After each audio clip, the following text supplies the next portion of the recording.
Good morning from Vietnam. So Young, thanks a lot for spending your morning to join our program Inside Sharing and share your stories with our global audience. And on behalf of the listeners around the world, I want to say thank you for your generosity. Thank you. Nice to be here. Thanks for having me. And so Young, since in our culture it's a great honor if we can have you to do a little introduction about who you are and the works that you do. Would you please do that for us? Sure. Well, my name is So Young Kang. I'm the founder and CEO of Gnowbe, which stands for Grow Knowledge into Being. And just a quick story is I am really passionate about human flourishing and how we can use technology and people in ways to humanize the world. Wow. You have a phenomenal journey, but you introduced this to us in less than 40 seconds. So, Young, we're going to dive in deeper into this conversation to know how the journey takes you to what you are doing today. Is that okay with you? Sure. All right. So, let's travel time. When I was a little, I always wanted to become an astronaut, and wearing the jumpsuit to jump in different planets seems so cool, but life didn't give me any chance to do anything like that so young. So I want to understand, when you was little, what was your dream about your future though? Well, I think it depends. I think I think as a kid, you have many kinds of dreams, right? And Yeah. so I think there were dreams of being a musician. So I started playing the piano when I was 4 years old. And so music has always been part of my life.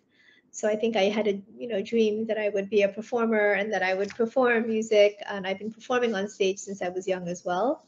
So I guess I always saw myself on stage performing music. So that was one kind of dream. I think there were other dreams as well in terms of, and I had this dream when I was 10 years old. I think I was 10. I grew up in New York, and I still remember this image. And I was walking, and there's big skyscrapers in New York. So in this skyscraper, I was carrying this briefcase, and I was going up the elevator to this big skyscraper and a really, really tall building. So I go into this tall building and I go into the corner, and there's all the windows. It's a glass window office, corner office, and inside my office is a grand piano. And in my image, I knew that that was my office. So it was a big office and it was a grand piano in the middle of my office. And I had my little briefcase and I walked in. I didn't know what I did, but for some reason I knew that I would be doing business. And I didn't know exactly what kind of business I would do. And that was as a young child. So kind of interesting, like the different dreams that we have as kids. And I still think about that image of what I had. Obviously, I'm not in New York and not in a big skyscraper, but I think I have pursued business as an adult. So it's interesting how that little dream became reality.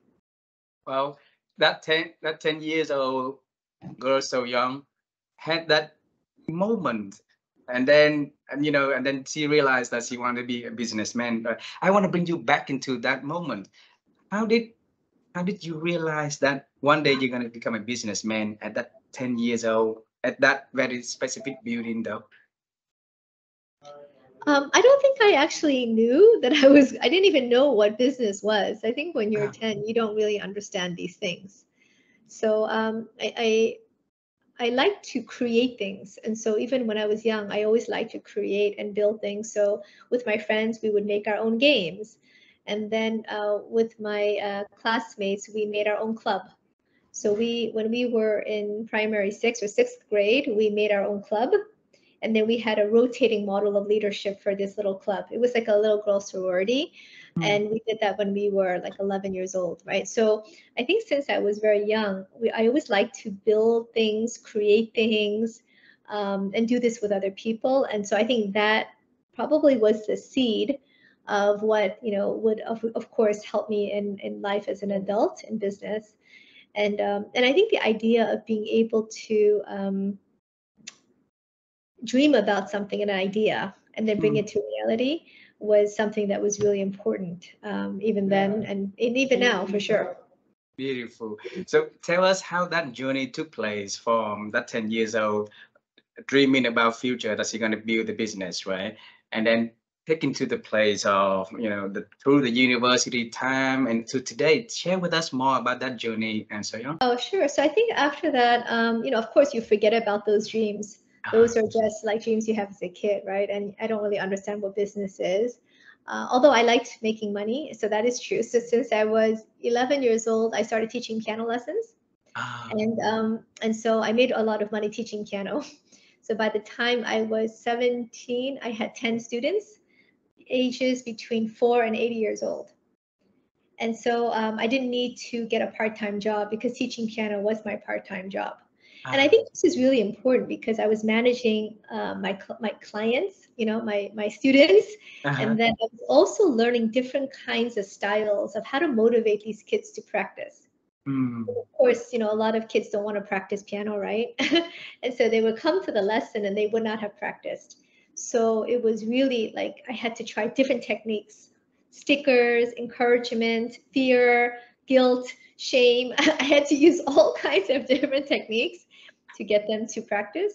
And ah, so I think I really learned a lot. And now, now that I'm talking to you, I'm realizing how that's really helped me in what I do today, actually. So I did that as a kid, and then I went to university, and then I guess as I started to work, whether it was in any job, even my first job in Japan, I think I applied those same principles. Like I would see something that needed to be done, and I would just do it, and I wouldn't really think about. Yeah, I didn't really think about whether I'm allowed to do it or not allowed to do it. I would just do it because it was ah. needed to be done.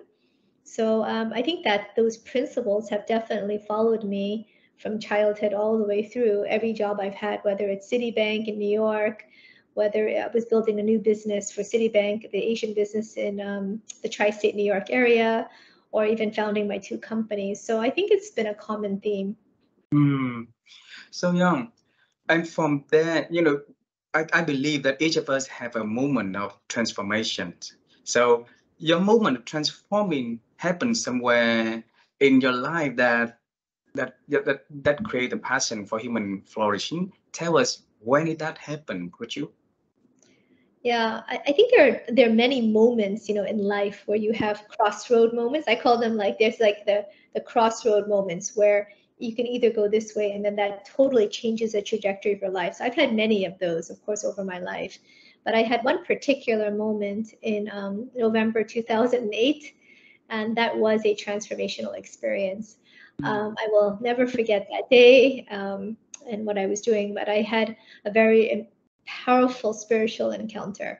And when I had that very spiritual encounter, with God, I'm a Christian, is that was a moment. It was about a 10, it felt like a 20-minute, but it was probably less conversation where I really was challenged to find my calling and purpose, which was to really help with human flourishing, help them to develop, help them to become better versions of themselves, whether individually or in an organization or in a system.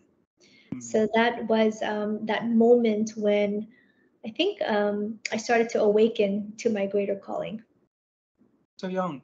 Describe that moment, first, would you, in that 2008, where were you? What happened at that moment that awakened you, the passion inside of you? Sure. So I was in Los Angeles. So I used to live on the beach, not unlike the view behind me. I used to live right on the Pacific Ocean. And so very inspiring. I love the beach and I love the water. So I was working for McKinsey at the time. And, I don't know if you remember, but in the fall of 2008, we had a massive global crisis, financial crisis. Yep. So Lehman Brothers, all these banks and things were collapsing and many people were losing their jobs. So many of my classmates and friends in the finance sector were losing their jobs. I was at McKinsey in consulting, and there was also fear that there was going to be layoffs, but there was just fear everywhere. Mm. And so the context of this was that people were holding on to their jobs as much as they could for fear of getting laid off, or there was a very, very topsy-turvy time. And at that time, I had already been given an offer. So I had an offer to join a hedge fund in Connecticut, one of the Mm. top hedge funds in the world. And so I was given an offer. So I was really comfortable because I had my offer. I Uh, was planning to resign from McKinsey and move on to this hedge fund. So that was my plan. And then this encounter happened, which completely disrupted all of my plans.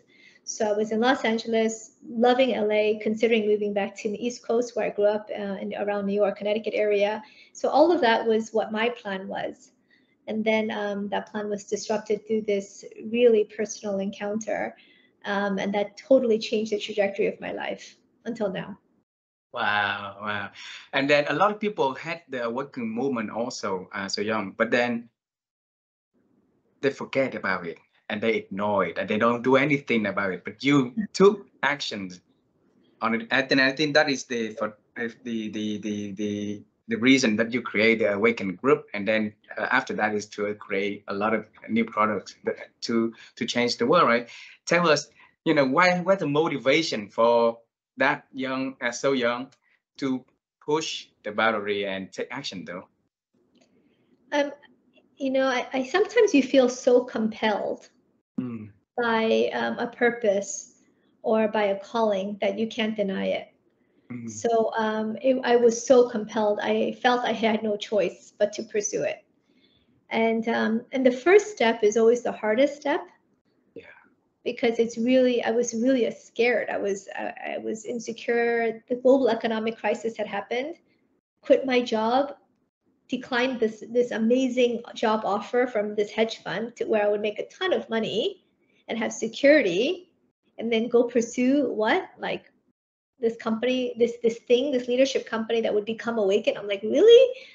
I felt really uncomfortable and nervous, and it was terrifying to, in some ways, surrender like my life in some ways to this greater calling. And that was really hard. So it wasn't easy. It's not like I said, okay, sure, I'm going to go do that and jump to the next step and then go, here's my 30-day plan. Like, no, it wasn't like that at all. It was extremely difficult. And it was really scary. And I actually, as I embarked on this journey to start to build and to walk into my calling, I wasn't ready. So I had to do a lot of self-work. I cried a lot the first 6 months on this journey. So, I cried as I was learning about who I wanted to be as a person, as a human, not about my company, what company I was going to start, but who am I? What is my real purpose? What are my values? What kind of person do I want to be in this world? And what kind of value do I want to add? And so I think really taking the time to do very deep reflection about my character was way, way, way, way more important than anything I would do in terms of the products and services that I would build. So that was not an easy journey. It wasn't a 3-year plan. I used to work for McKinsey, so I know how to do strategy. So I didn't have like this clear strategy laid out for my life. But I embarked on a journey, and the hardest part was the first step of saying, I'm going to now, like, let's say there's a crossroad, right? The hardest part is just deciding, do I go left, right, left, right, left, right? Then I finally make a decision to go this way. But in this case, I had to jump off a cliff. So it wasn't even just moving. I had to jump off the cliff to go on this next path. So the hardest part was jumping off the cliff on this other path. And then once you jump, then you're on that path. And then you're like, oh my gosh, no turning back now. Then you keep walking. And so I think that initial jump was extremely terrifying, very hard, which is why, like you said, many people don't do it because it's really hard to do. It's hard to leave behind what is known to embrace what is unknown. Yeah. Was there anybody with you in that journey for the first 6 months of crying and realizing who you are? Yes, I mean, I could not do this by myself. There's no way. I think it was too overwhelming. I was very blessed. I had 4 mentors who are like leadership gurus, and from different parts of the world, and had different life experiences that all came together and coached me in different ways. And so I'm just incredibly grateful for those 4 amazing humans who invested, poured into me, journeyed with me, challenged me. I still remember one of my mentors, he was like, oh, you're still not quite there yet. Huh? What? Where am I supposed to be? Like in terms of your level of consciousness. I said, what, like, what do you mean consciousness? What do you mean I'm not conscious, you know? And really like struggling, you know, against myself, but Mm. having people who were honest in love. So they were honest with me in love and care of me. And I'm very, very grateful that they believed in me enough to do that. Wow. Since you've been experienced that special moment, awakening moment, and can you share with us, because a lot of listeners out there would love to know who they are and to have that awakened moment also. So what is the baby steps that I should take or the audience should take for us to know who we truly are though? Yeah, I think it's a lifelong journey. Mm. I can't say I know fully who I am today. I hope and I pray that today I'm a better version of myself than 14 years ago when I started my journey. And Ah. I hope that I will continue this journey, you know, until, you know, I leave the earth, right? So I think that the idea is to continue the journey. So embarking on it is a process, it's a journey. And so if you think of it as a destination, then you will fail because once you get there, then what? Then you Mm. get there, then what, right? So I think the idea of understanding it's a process and a journey is really important. And Mm. then anyone can start today.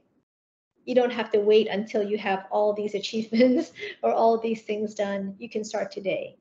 And starting today is knowing who you, asking yourself questions about your purpose, why Mm. you do what you do, who do you want to be, what are your values. So those are the questions that I started to grapple with, and not in a superficial way, not in a, oh, my values are collaboration because together everyone is better. I mean, these are like values that we talk about in society, but many of us don't practice and live.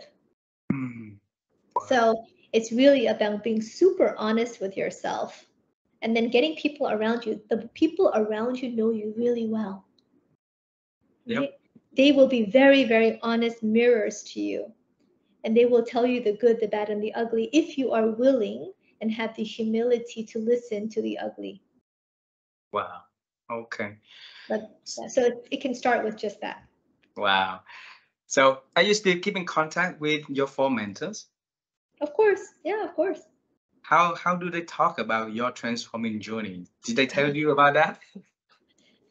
Um, no, I think we've become friends, you know, over the years. So I guess we don't talk so much about who I was before and who I am now, because actually some of them didn't know who I was before the journey.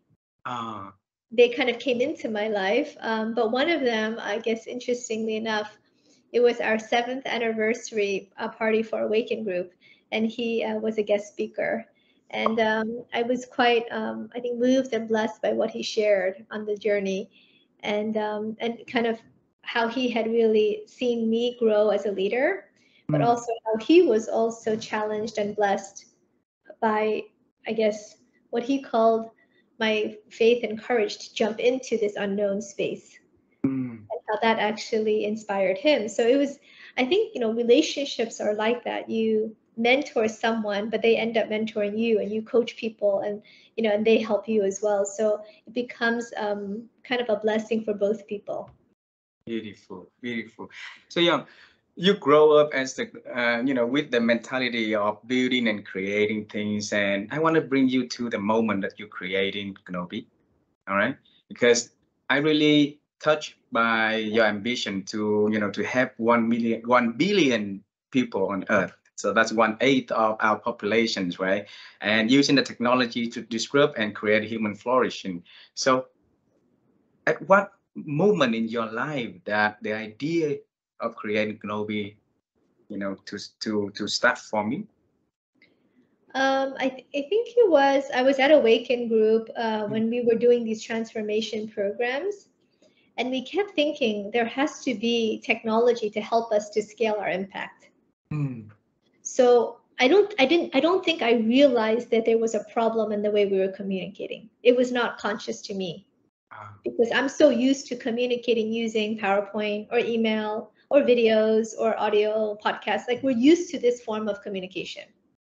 So no one would tell you there's a problem with it because you never notice it, right? Yeah. But we came to a point with Awaken that we wanted to scale the impact. So when we do transformation work, you tend to work with like maybe, the top leaders of the company, but they might have 10,000 employees. Mm. How do you transform and bring 10,000 people along with you on a journey? Podcast, you do maybe focus group, you do a blast, all hands meeting, you videotape the CEO talking to them. You know what I mean? It's very difficult to get 10,000 people to align with you. So that's when we realized we need to find, I'm sure there are technology solutions we can find that will help us with this better. So we went to search for some technology solutions. Mm. And my team came up empty-handed. Wow. They said they're learning management systems. And I said, oh, okay, let's use one of those. Oh, they want me to just do videos of myself talking and then you just one way communicate it out with some quizzes? I was like, no, we're not going to do that. Mm. And so all these platforms and technologies that my team were finding were still one way communication. You do not transform people through one way communication. Yeah. It's impossible. You transform through engaging and inviting them to participate in a conversation with you and getting them to apply and practice what you've talked about. That's how transformation begins. You asked me about how I started my transformation journey. If I had listened to my mentors, like lecture or talk at me, and I just sat there, took notes, and nodded my head, there would be zero transformation. Right. The transformation starts when I go, let me understand that. Let me talk to you and grapple with you on these issues.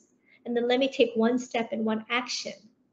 Let me take two actions. Let me take three actions, right? And then as I start to take these actions to apply what I'm learning, this is when the transformation journey begins. It doesn't begin with knowing the principles. Many people who are watching this podcast or listening, they know the principles, but there's no change, right? Yeah. It comes in the application, which is why Gnowbe stands for grow knowledge into being. Knowledge is just the catalyst and the beginning. But in order to truly learn, grow, transform, you have to then think about the content, apply it, and then share it, just like we're sharing right now. Mm. And then when you do that every single day, you start to be transformed and to change, to grow, to walk into your purpose and to walk into doing amazing things. So you as a creator of Gnowbe, right? What is your dream for Gnowbe? If they can help people to flourish, what is that going to be in your creating vision? Yeah. And this is interesting because I think we've evolved as well as a company. So in Mm. the beginning, when we started the company, we said, okay, we want to have great content and then deliver great content delivered in a way that will help our learners grow their knowledge into being, right? Through Mm. practicing. So we partner with amazing thought leaders and then we give them the content. So we've started there. But we realized that by doing that, it would take a bit too long. So what we really wanted to do is, and to reach billions of people, who is the most important person who holds the key? It's the people creating the content.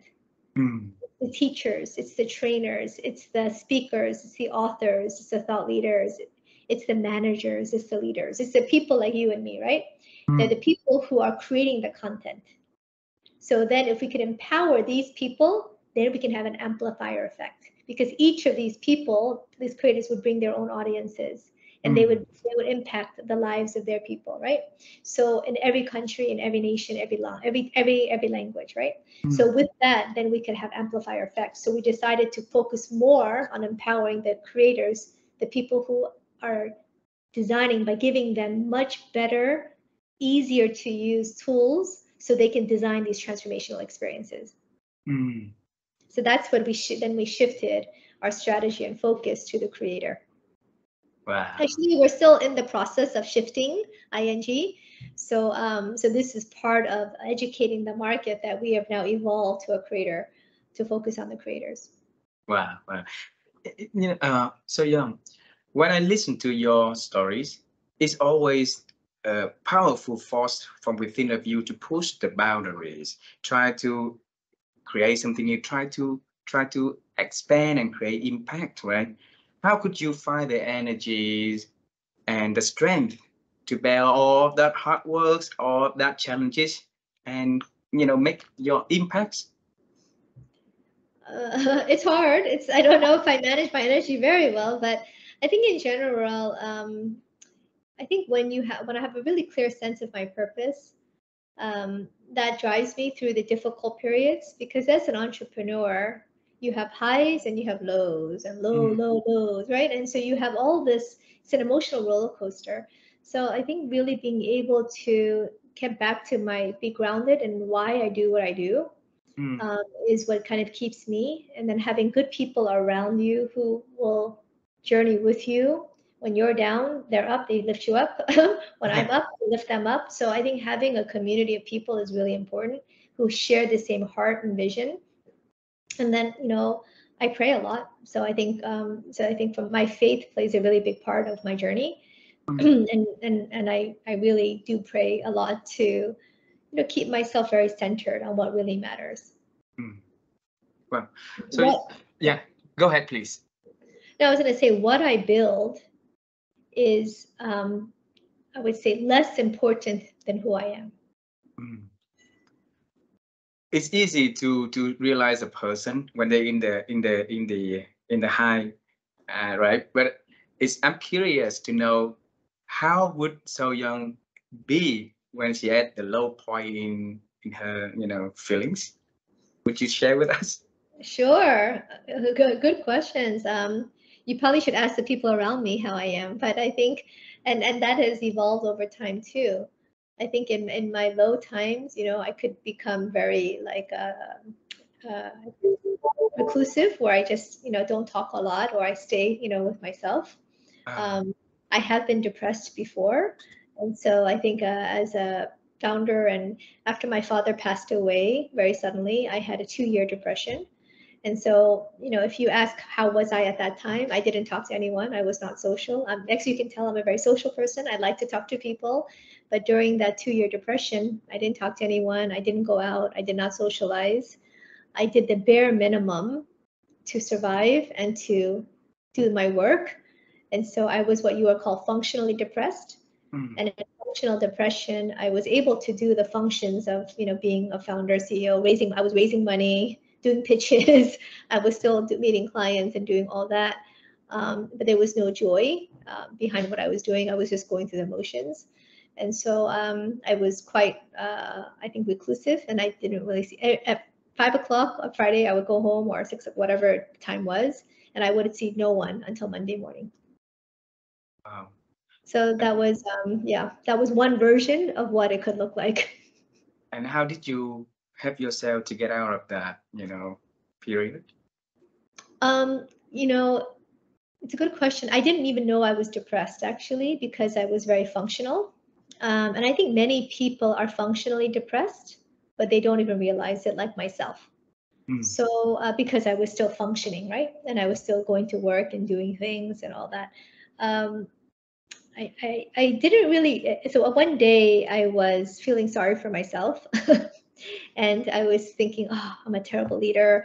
Oh, I've not accomplished much in life. Oh, I'm such a failure. And I was having a very negative spiral, mm, moment. And then I was blaming God. I was like, God, why did you bring me to Singapore? I'm not even Singaporean. I'm American. Why did you, have this conversation with me? Why did you have me start these companies? And oh, I'm such a failure, and I'm, blah blah blah. So I was just like blah blah blah, uh, and as I was doing that, I have this journal that I have kept, and I felt moved to compelled to read my journal. So I mm, picked up my journal and I started to read the entries in this journal, and then I started to cry.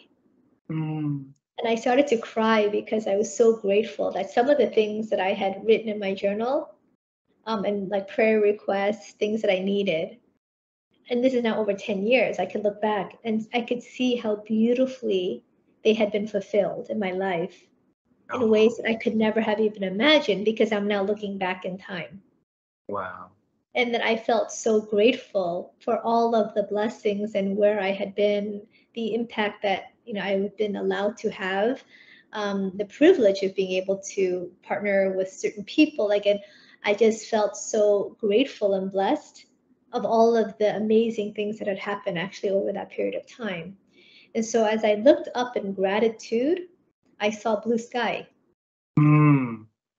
And then I realized, wait, was it sunny yesterday? And I couldn't remember. I was like, Oh, was it a blue sky the day before?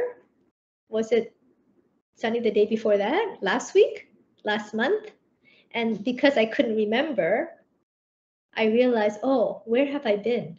Where have I been these last 2 years? And then I realized I had been in depression.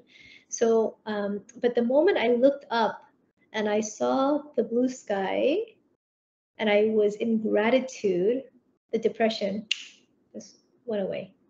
wow. Wow.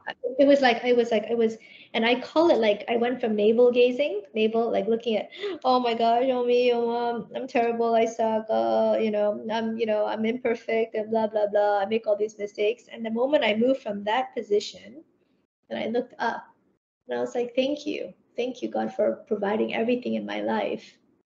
Then there was no room for depression; it went away. Yeah. Wow. So Young, I put in here a note I want to ask you. Okay. So thanks a lot for sharing, all that personal, stories behind this. And then from that moment of gratitude, then you start to, create a lot more things that impactful in life, right? I want to understand a definition of a creator like you in terms of human flourishing. What does it look like to you, though? I think the idea of human flourishing is different, for every single individual. Each Mm, of us are created uniquely with our own unique talents and strengths. mm, The path and the journey that we all take will be unique and different and beautiful in our own way. mm, So the idea of human flourishing is to awaken that understanding of the unique gifts and talents that we all have, and then the ability to be able to bring those pieces together, weave it together to do amazing things together, because there are things that we can never do alone that we can only do together. So I think the idea of human flourishing is the idea that we all come together with our different talents, our unique parts of the puzzle, mm, and be able to collaborate for the solving of humanity's mm, issues, right? Whether, I mean, we have all the capacity in the world to solve hunger, poverty, homelessness, mental. We have the capacity. If we were to bring all of our unique talents and strengths together, we'd be able to solve every crisis we're facing in the world today. beautiful. And I And believe that so, one too. Yeah. yeah, so human flourishing is when we have the consciousness of the greatness that is inside, and then the humility to then collaborate and bring that to the table with other people, to do something good with that. Wow. Beautiful. I have a few last questions for you. Let's travel time again. All right. So Young, if you are now travel time to meet the 10 years old So Young at that skyscraper, right? And with the briefcase and look at the grand piano, right? In the room, what would you tell her? What is one advice that you want to talk to that young So Young though? Wow, your questions are so good. They make me really think. Um, I would give her a hug. Mm, and I would why? I would give her a really, really, really big hug. And I would tell her that she is loved and that her value comes not from what she can do, but from who she will be. Wow. And I would encourage her to fully embrace all that she is. Wow. And why would you decided to do that? Because that 10-year-old child was very broken and had a very, very tough environment. And that 10-year-old child was um, thought that the only way that she could survive, and escape and add value was to be the best at everything she did. And she thought that all of it was based on her accomplishments, not on her character. Wow. That child was a very, very broken child. And that child was never felt safe and did not feel the freedom to be her full self. Wow. I'm tough. I'm touched. Thanks for sharing. All right. You're making me cry now. So I'm holding back my tears at the moment. I know I can feel that, and it makes me feel a little, really emotion for my age here also. So young, thanks for, bringing your all self to this conversation. I really appreciate that. I have two last questions, for you. All right. And you are a great thinker, also a great doer. And then my wife and I, we in the passion of help people to improve their ability to think first. And I know that you say that the doing is more important because the knowledge, it's just the knowledge. Right? Everybody will have that knowledge, right? But I'm still like to understand the principle first, because when every good change or bad change also happen because the way we think. So over the years, how have you helped yourself to grow your ability to think? Mm. First of all, I don't think it's all about doing. You have to think first. If you don't think Okay. first, you don't want people to be doing a lot of things without thinking. That's dangerous. Yeah. So I also believe everything starts with knowledge and words. You understand, you make meaning of concepts, and you have to think about it and process it before you can apply things and do them. Mm, So there is a process, to transformation. You start with your mind, right? And our minds are extremely powerful, and the processing of that is so important. So I'm always learning new things. mm, So I think, and I'm always challenging things. So when I listen to things that people tell me, I constantly criticize, or not criticize what they're saying, but I critique it. I critique, is this true? Is that your opinion? Is that fact? And then I will research to find out if what they're saying is validated by other information. So I'm constantly critically analyzing the barrage of information that we're getting every single day. mm, Fake news. I don't take all the news of what people say as fact. Absolutely not. In fact, I assume it's probably biased. mm, All the things that are happening in politics in the world, I assume that the truth is somewhere in between the extreme left, the extreme right view, and both are sharing, like they're looking at the elephant from their perspective, but they don't see the full elephant. So I really strive to look to see as many perspectives as I can to see the elephant. mm. And I think none of us can see the full elephant, right? From all perspectives, right? Because some of us are seeing it from the back and we only see the tail. Some of us see from the front and only see the trunk. And both are not wrong, because from their perspective, there's a trunk and a tail. Mm, So I think the idea and knowledge and thinking, critical thinking, is just such an important part, in perspectives. So I travel around the world so I can understand different perspectives. I've been to North Korea, mm, and I'm criticized for going to North Korea. And they say, why do you go there? I say, because I want to understand how they see the world and their perspective. I want to think critically about, before I make decisions, I want to understand, are you seeing the tail or the trunk? mm, Because I can assert that my view is correct, and I can argue that it's a trunk. mm. If I don't even realize or have the wisdom to realize that you're standing in the back and you see the tail, then it's foolishness. Yeah. Wow. So that's why I spent a lot of time thinking. I don't give strong points of view to assert that it's the trunk, because that's unwise. Mm, So I will try to understand different points of view. I constantly look at views, and I'm challenging my thinking all the time. I'll give one crazy story of what I've done, and I do encourage everyone watching this to do it. I'm American, and the American politics is probably another K-drama series, because it's so dramatic and emotional, up and down. And I spent time on the KKK website. Do you know the oh, KKK? yep. So the KKK is the Ku Klux Klan. and they are a white supremacist group in the U.S. People might wonder, why am I going to the KKK website? Because I want to understand. I want to understand their point of view and their perspectives of why they feel so strongly about what they feel. And I think in society, if we were to stop and pause to think, not just from our head, but also from our hearts, what is it that connects us and what is it that separates us? I think that process of critical thinking is extremely important for humanity and for human flourishing, actually, going back to the main topic. Yeah. And so I spend time being uncomfortable. It makes me very uncomfortable to read certain articles. It makes me very uncomfortable to watch certain videos, but I force myself to watch them so that I can understand perspective and then I can critique it. What is it about what they said that I agree with? What is it that I don't agree with? Why do I disagree with that? And then I form my own points of view. Wow. So yeah, thanks a lot for sharing that.